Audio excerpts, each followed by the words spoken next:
They said it would never happen. They said Canada was too cold, too late, too tied to the US pipeline leash. But on June 30th, 2025, something historic shattered decades of energy dependence. The first ever Canadian liquefied natural gas, LNG shipment set sail to Asia. And no, it didn't go through the United States. This wasn't just a cargo ship full of gas. This was a geopolitical explosion, and Washington didn't see it coming. For over 30 years, Canada quietly played the role of loyal supplier, pumping 8.8 billion cubic feet of gas per day through US pipelines, feeding America's hunger for cheap, clean energy. That gas brought in $8 billion in US revenue in 2024 alone. But it also came with a cost: total dependency. One tariff from Trump, and the whole system cracked.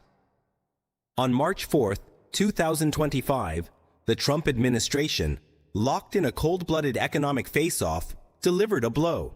A 25% tariff on most Canadian exports, and a specific 10% penalty on natural gas. In a single move, US buyers turned cold. Canadian gas became uncompetitive. Contracts were frozen. Prices surged. America cheered. But they cheered too soon. What Washington didn't anticipate was Canada's Plan B. A $40 billion megaproject years in the making, LNG Canada, suddenly became more than an infrastructure dream. It became the country's emergency escape hatch. On that fateful day in June, the gas log Glasgow, loaded with 2.66 million tons of chilled LNG, slipped past American pipelines and into Pacific waters, bound straight for Asia. And guess who was watching? China, Japan, South Korea. Three of the world's biggest energy importers, locked in a post-Russia energy crisis and desperate for a stable, neutral source of LNG. Until now, they relied on Qatar, the US, and Australia. But then came the maple leaf. Canada had just entered the game, and it wasn't playing nice. This first shipment didn't just mark a new route. It marked the rebirth of Canadian sovereignty in energy. For the first time in modern history, the US could no longer weaponize its pipeline position. Trump's tariffs, designed to crush, had backfired and launched a new trade superpower across the Pacific. So how did Canada pull it off? And what happens now that the game board has changed? Stay tuned, because in Block 2, we go deep into the billion-dollar infrastructure play that made it all possible. And the secret deals with Japan, Korea, and even China that Washington hoped would never happen. You don't just wake up one day and beat a superpower. What happened on June 30th was no accident. It was a move 10 years in the making. And behind that historic LNG shipment to Asia lies a colossal project few outside Canada believed would succeed. Let's rewind. The year was 2015. Global oil prices were crashing. Canada was bleeding investment. Its gas was cheap, but it had one fatal flaw: no way out. With 100% of its exported natural gas flowing south through American pipelines, Canada was trapped. That meant one thing: Washington had full leverage. So Ottawa did something bold. It partnered with 5 energy titans: Shell, UK, Petronas, Malaysia, PetroChina, Mitsubishi, Japan, and Korea Gas, KOGAS, and quietly launched a $40 billion mega-venture called LNG Canada. The plan? Build a liquefaction terminal at Kitimat, British Columbia, and punch a 670-kilometer pipeline straight through the wilderness to connect remote Montney shale fields to the Pacific. It was called insane. Too expensive. Too cold. Too remote. But guess what? They did it. Through snowstorms, lawsuits, environmental battles, and exploding construction costs, the Coastal GasLink pipeline was completed. Over 50,000 workers built it across some of the roughest terrain in North America. Every kilometer was a middle finger to the US pipeline monopoly. Every weld was a countdown to independence. And now it's running at full throttle. That pipeline feeds into 2 massive liquefaction trains at Kitimat, powered not by coal or diesel, but by British Columbia's clean hydroelectricity. The result? LNG Canada is now one of the greenest LNG facilities on Earth. A fact that made Asian buyers sit up and listen. But here's what Washington really didn't want you to know. Japan, South Korea, and China weren't just watching. They were already signing. Long before the first cargo sailed, quiet negotiations had already locked in long-term offtake agreements. Japan, desperate to move away from Russian gas, committed to buying 20 million tons of LNG per year starting in 2026.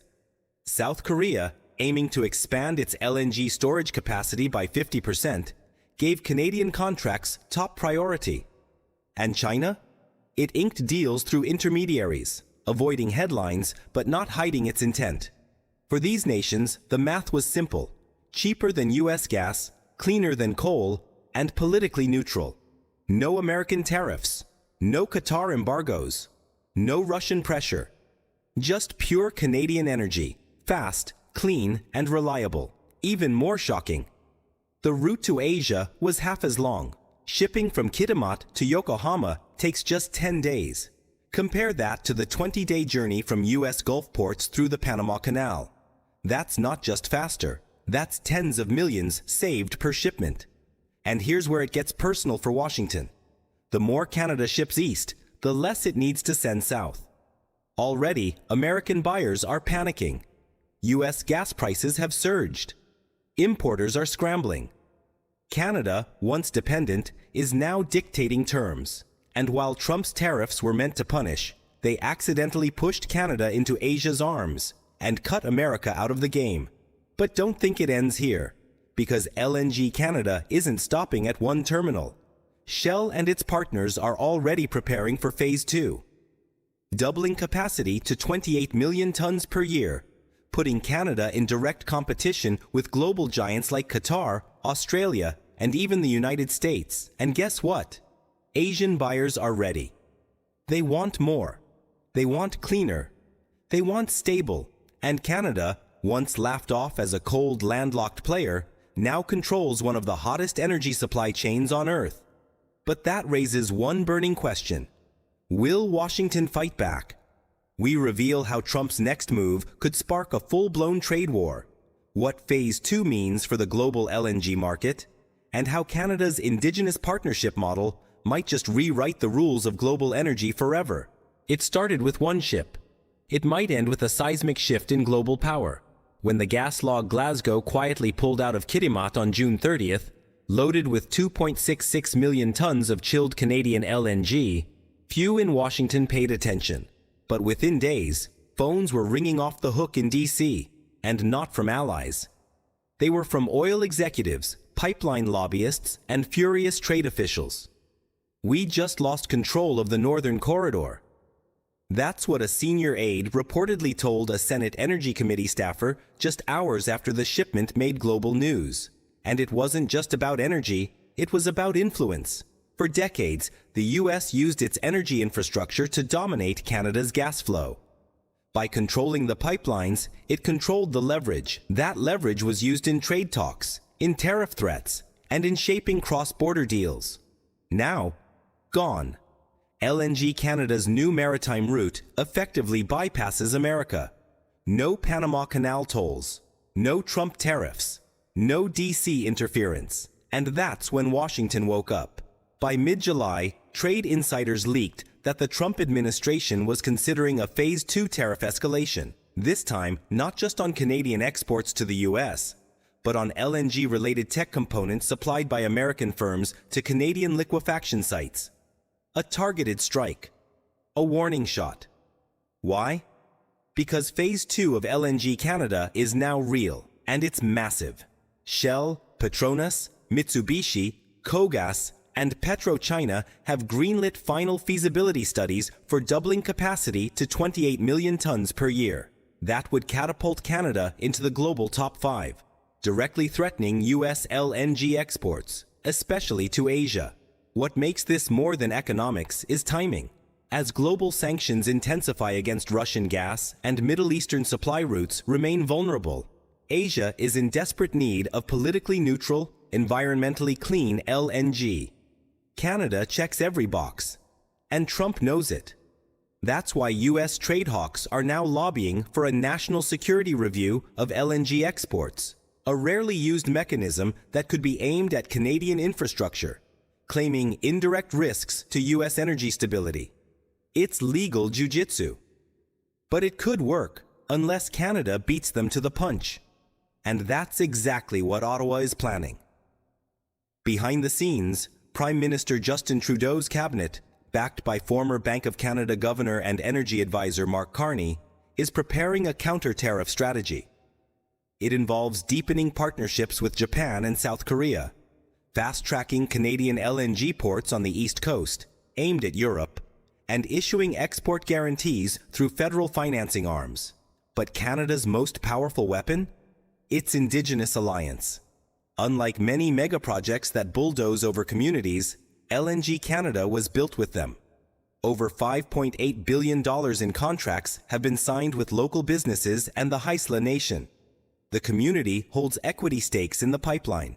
Training programs have funneled thousands of Indigenous workers into high-skill energy jobs, and with ESG scores among the highest in the world, Asian buyers see this as a rare fusion of ethical energy and economic security. It's no longer just a gas deal, it's a new energy doctrine.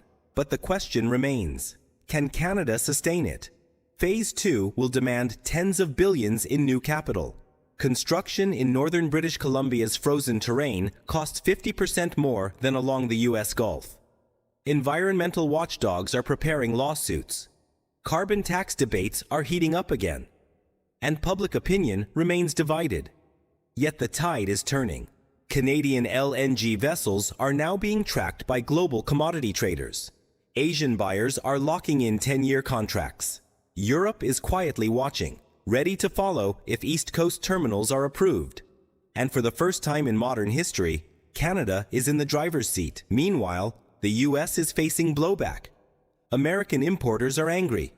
They want Canadian gas, but not with tariffs. Domestic producers are hiking prices. Utility companies are caught in the middle, and Trump's base, many of whom work in downstream manufacturing, is starting to feel the pinch. So what's next? Will Washington double down on tariffs and risk a North American trade rift? Or will it blink and re-enter negotiations from a position of weakness? One thing is certain, Canada's LNG gamble paid off. From a pipeline-dependent junior player, it has emerged as a geopolitical force in the clean energy race. Kitimat is now more than a dot on the map. It's a symbol, a message, a warning. Don't underestimate the North. And as vessels keep leaving Canadian ports for Yokohama, Busan, and Singapore, the global LNG market is being redrawn in real time. America once believed it held the pen, but Canada just took it and wrote a new chapter.